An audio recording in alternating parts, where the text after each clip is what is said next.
but I don't know what I'll be doing Wednesday, and I have a little time right now.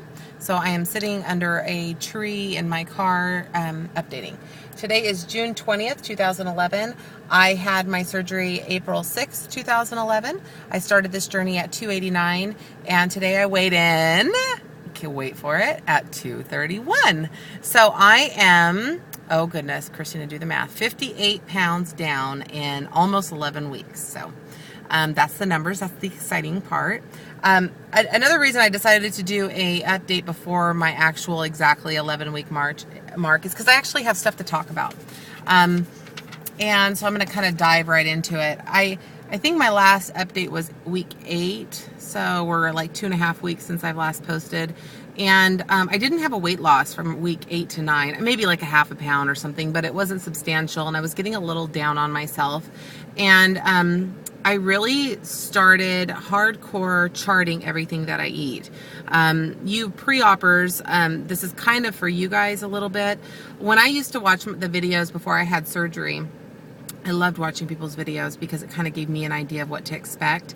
I think I had this view that when I have surgery, the weight's just going to magically come off. But I need to really stress to you pre-oppers or people who have just had the surgery that you're still going to have to work for this. This is not something like I had surgery and now I'm just going to lose the weight. Yeah, it's still going to come off, but if you want to have really, really great numbers, you're really going to have to change your life, and you're going to have to be good about charting. The other thing is, if you don't want to put the weight back on, because even with the vertical gastrectomy, you can put your weight back on.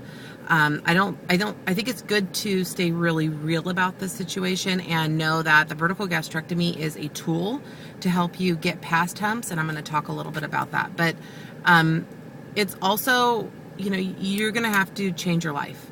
So that's what I want to talk about.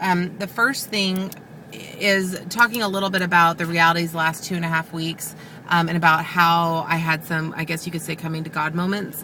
My husband and I went out to dinner, and that was the first time I really went out to a restaurant after I've had the surgery. And he decided he wanted to go to Indian food, which I was a little nervous about because I had never had Indian food and I didn't know what to order, but it ended up being like the best meal ever. We got chicken, he got like chicken curry something, and then I got some other chicken thing. They do have like a flatbread, and I did have a little bit of flatbread. I had about that much maybe to kind of dip in the curry sauce and stuff, but it was really tasty. It's very low in fat, and I charted it. I knew how much an ounce was, and I charted everything I put in my mouth, so that I stay, and my dietitian is very strict with us, which is why I think I've had such great number loss. I stay under 30 grams of protein. I stay under 600 calories, and I make sure I get 70 to 90 grams of, I stay under 30 grams of carbohydrates, 70 to 90 grams of protein, and under 600 calories. So I charted everything that I ate, and I didn't eat very much, but I was stuffed when I left, and I had to go really slow, and I had to take really, really small bites, but I felt very successful. Like, I went out to dinner, I had a really nice time, I ate real people food, and I was successful still with my day. So I think you guys can all feel me when sometimes we go out to dinner and we feel like we blew it, which kind of leads into the next thing that I really want to talk about. Now that I'm at 231, I've lost a substantial, the amount of inches I've lost is unreal. I started between the 24 and 26 pants. I'm now down to a size 18, some 16s, and my shirts, I was in a 3X. I'm now officially in an extra large. In fact, I went to Kohl's and went shopping with my girlfriends this weekend, and that was really fun, and got to shop in the average size, so extra large and women's.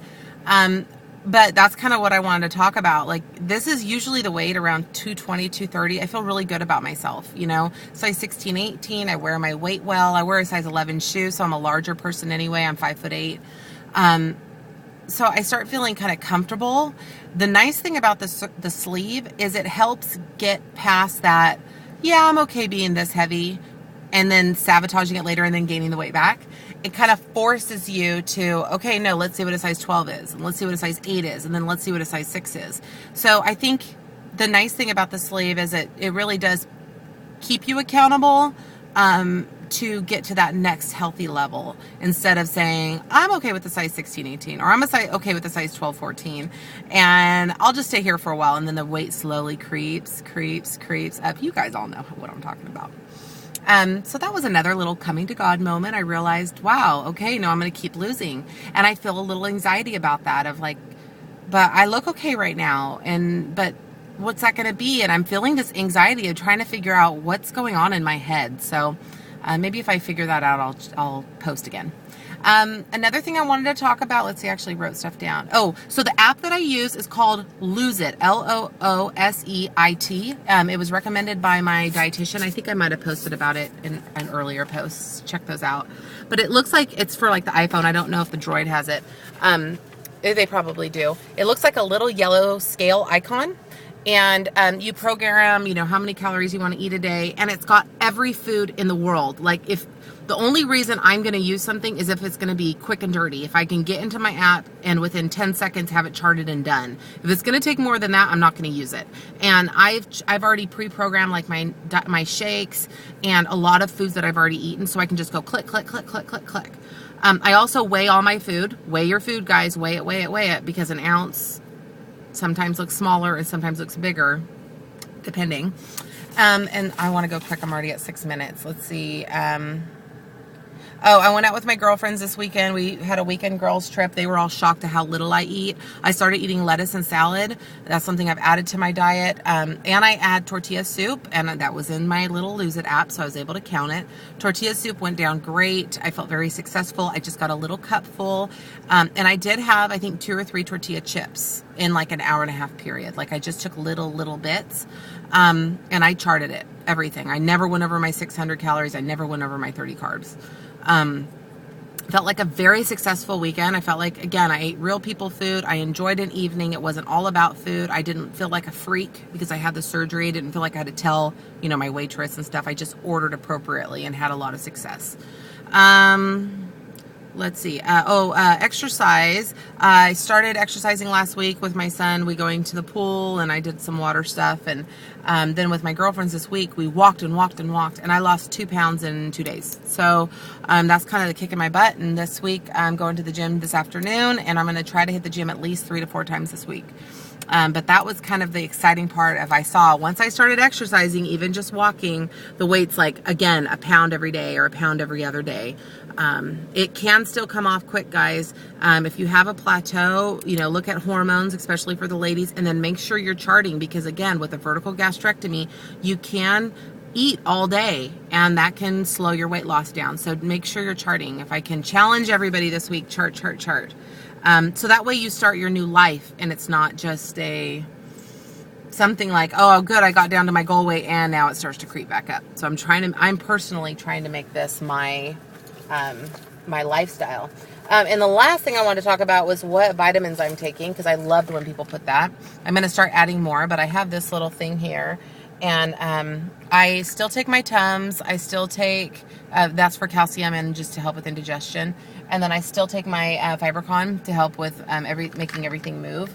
My doctor also prescribed a laxative, a very easy laxative, but I haven't had to take it yet because like I said, I try to eat at least 5 pieces of spinach a day or some kind of a salad lettuce a day, and that seems to make me a little bit more regular. I know, real girl talk, right?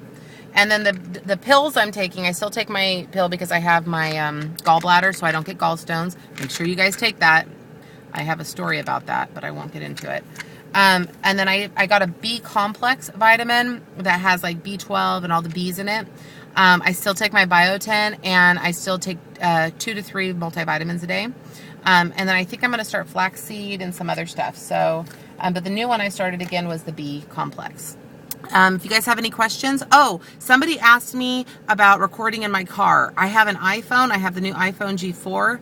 And so I can look at myself when I record. So that's how I do it. And then I have to go to I can't do it on the 3G to post to YouTube, but I go home and, sorry, people are walking by my car and I don't want to look crazy. Okay, here we go. And then I go home when I'm on a Wi-Fi and I upload it to YouTube directly. For some reason, you guys, if you guys post, sometimes I can't find it to reply to your posts. So if I get your emails, I try to then readdress it in the next post. So hopefully that helps you guys. Anyway, thank you guys all for your awesome emails and your comments. And if you guys are putting up, I don't know.